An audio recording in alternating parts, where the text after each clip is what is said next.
যে প্রথমে ত্রাণ দিয়েছি ফেনী, কুমিল্লা, ফটিকছড়ি, মনোহরগঞ্জ ইত্যাদি এলাকায় আমরা ত্রাণ দিয়েছি। বন্যা কবলিত মানুষহলর পুনর্বাসনের লক্ষ্যে দক্ষিণ চট্টগ্রামের ঐতিহ্যবাহী দক্ষিণ আসিয়া মাহফিলে সোহাদায়ে কারবালা পরিচালনা পরিষদ এলাহাবাসী এবং বিভিন্ন শিক্ষা প্রতিষ্ঠানের যৌথ অংশগ্রহণে আহলে সুন্নাত ওয়াল জামাতর ত্রাণ ও পুনর্বাসন তহবিলের ন্যায্যে 60,000 টাকা অনুদান দেওয়া হয়। এখন যত পানি কমে গেছে আমরা হাতে নিলাম পুনর্বাসন, কারণ অনেক এমন মানুষ আছে যার ঘরের কিছুই নেই।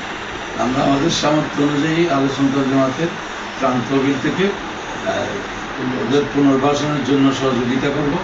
তো আমি আজকে আসিয়ার এই যে সোহাদায়ে কারবালা মাহফিল পরিচালনা পরিষদের এই উদ্যোগকে অন্যরাও যেন একটা অনুকরণীয় হিসেবে গ্রহণ করেন, এটা অনুরোধ করব। ব্যক্তিগত পর্যায়ে না করে সামগ্রিকভাবে করলে এটা আহলে সুন্নাত ওয়াল জামাতের যে কার্যক্রম জাতির কাছে এটা শক্তিশালীভাবে জোরালোভাবে মানুষের সামনে প্রকাশিত হবে। এই টিয়াউন দিয়ে সাম্প্রতিক সময়ে বাংলাদেশের ফেনী, কুমিল্লা সহ নানান জায়গার ন্যায্যে যেসব মানুষ বন্যা কবলিতই এবং বন্যার পরবর্তীতে যারা এখনো দুরবস্থাত আছে এসব মানুষ হলরে পুনর্বাসন করা হইব।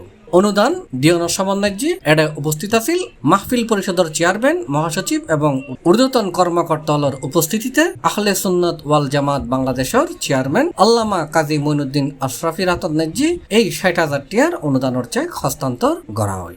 আমরা এই পরিষদ শুধু মাহফিল এর মধ্যে সীমাবদ্ধ নয়, আপনারা জানেন আমরা বিগত বিভিন্ন দুর্যোগে আমাদের এই পরিষদের পক্ষ থেকে আমরা যতটুকু পেরেছি আমরা মানবতার হাত সেবায় নিয়ে যেতেছিলাম। সিলেটের বন্যার সময় আমরা আহলে সুন্নাত ওয়াল জামাত থেকে আমরা ত্রাণের জন্য টাকা দিয়েছি এবং যেখানে দুর্গম হয় এবং সাতকানিয়া বন্যা এলাকাতে আমরা ত্রাণ দিয়েছি। C+ চট্টগ্রাম।